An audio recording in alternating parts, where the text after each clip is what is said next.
12h30. La suite. Voilà, nous sommes de retour pour la suite de ce 12h30 et Yanis Bakouche nous a rejoint dans ce studio. Bonjour, merci d'être là. Vous êtes président de l'ASEP, qui est l'Association pour la solidarité étudiante en Belgique. Alors, à votre initiative et à celle de la COCOF, la Commission communautaire française, une nouvelle épicerie solidaire s'est ouverte sur le campus du CERIA. Donc, vous pouvez nous expliquer ce qu'est ce principe d'épicerie solidaire et à qui elle s'adresse? Oui, alors donc moi je m'appelle Yanis Bakouche, je suis médecin de formation et présidente de l'association pour la solidarité étudiante en Belgique. C'est une association qui existe maintenant depuis une dizaine d'années et qui consiste finalement à mettre en place des épiceries solidaires au niveau des campus universitaires et des hautes écoles pour pouvoir aider des étudiants en difficulté financière, ceux qui ont du mal à joindre les deux bouts et ceux qui sont dans une situation assez précaire. Et donc l'idée est de pouvoir aider ces étudiants par le concept de panier alimentaire.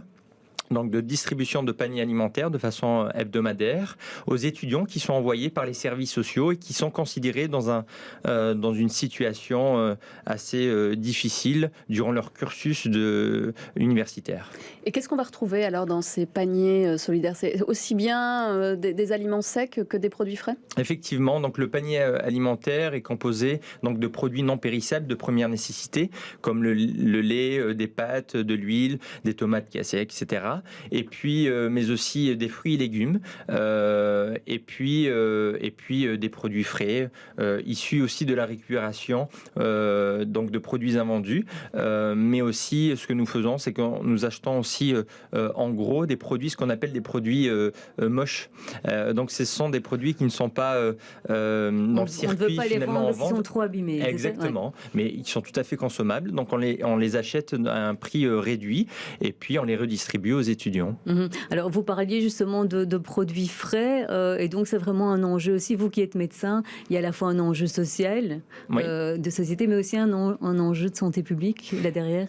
Effectivement, on s'est rendu compte que généralement des étudiants, pour cause d'études chargées, partent justement prendre des sandwichs, un snack, etc.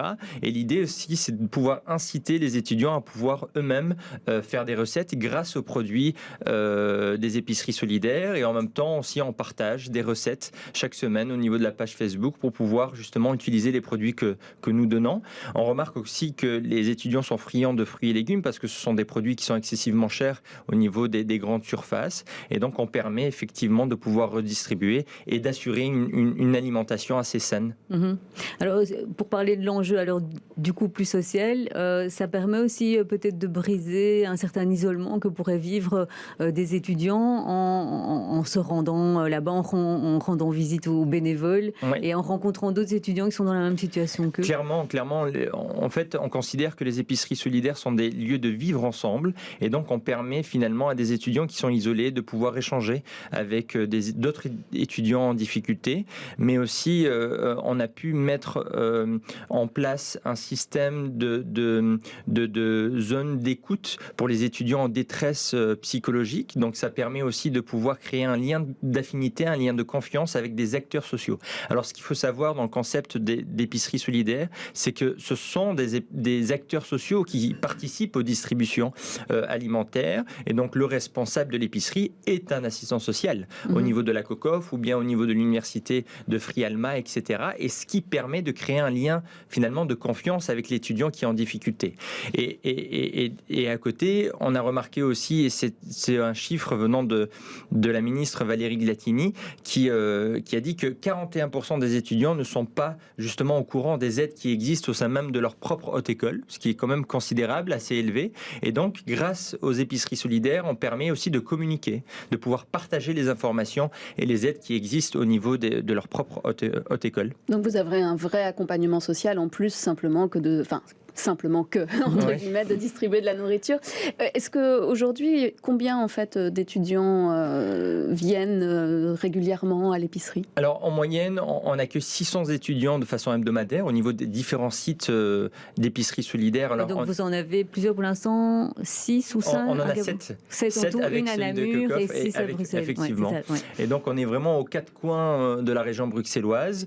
On couvre vraiment toute la région et on permet finalement d'être à proximité des étudiants en difficulté. C'est-à-dire que si jamais un étudiant cote au niveau d'Ixelles, il aura une épicerie à côté, Anderlecht, etc.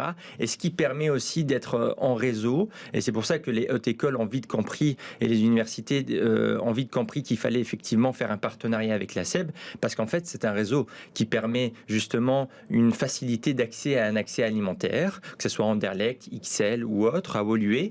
Et par la suite, ils peuvent aussi avoir des offres, comme par exemple, dernièrement, on a eu Proximus qui nous a offert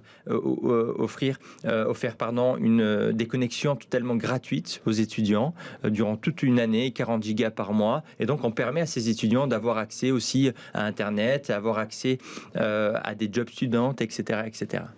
Avec le Covid, on a vu que la précarité, évidemment, elle s'était accentuée. Il y a beaucoup d'étudiants qui ont perdu leur job parce qu'ils étaient dans l'Horeca ou ce genre de choses. Aujourd'hui, voilà, l'Horeca refonctionne à peu près, mais il y a encore des secteurs, évidemment, qui sont à l'arrêt. On passe notamment au monde de la nuit ou aux bars de nuit. Est-ce que, du coup, vous avez l'impression quand même qu'il y a toujours une paupérisation qui est plus structurelle des jeunes ou pas? Malheureusement, oui. Pourquoi? Parce que, effectivement, comme vous l'avez dit, la crise sanitaire a accentué malheureusement la précarité estudiantine. Et effectivement, on voit que sur le terrain, beaucoup ont perdu leur job student. Et donc, et malheureusement, ce sont des étudiants qui aussi... qui avaient aussi des aides venant des familles. Et donc, effectivement, si jamais le parent est dans une situation assez difficile, avec aussi un chômage, par exemple, économique, etc., l'étudiant se retrouve sans aide venant de la famille, mais aussi sans aide venant, effectivement, tout ce qui est job student, etc. Donc, on voit bien qu'il y a une transmission, finalement, de précarité, malheureusement.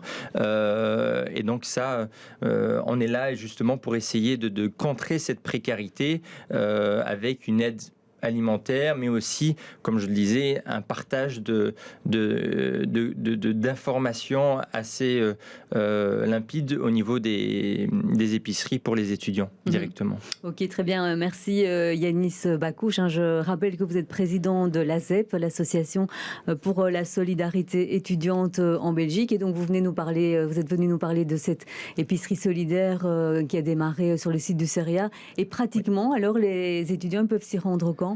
Effectivement, sur la Kokof, au niveau du campus CERIA, tous les lundis de 15h30 à 17h30, et il faut s'inscrire sur notre application mobile au petit panier. Et voilà. Ok, je crois que toutes les informations ont été données. Merci Yanis Bakouche. Merci beaucoup.